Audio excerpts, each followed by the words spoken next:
A collision occurred on Wednesday evening involving a water tanker and a minibus, resulting in injuries to several passengers. The water tanker was reportedly traveling southbound while the minibus was heading westbound. Sources claim that the driver of the water tender stopped to make an exchange with another water tanker driver before the incident. Unofficial accounts indicate that a vehicle was overtaken when the minibus operator attempted to avoid a head-on collision by maneuvering through the water tenders but slammed into one of the vehicles, destroying the front of the minibus. Footage captured in the aftermath of the incident shows St. Lucia Fire Service personnel providing care to the injured passengers, while bystanders observed from the sidelines.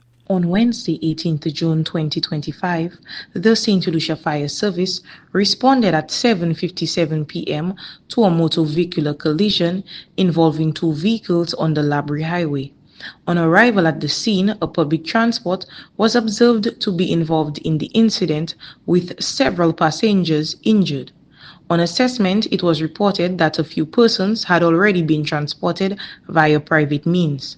7 persons with injuries about their bodies were treated by emergency personnel and then transported to a medical facility for advanced medical care.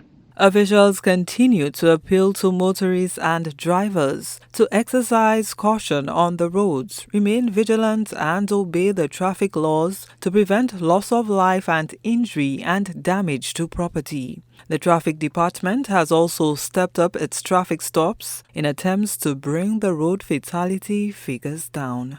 Gina Filippi, HDS News Force.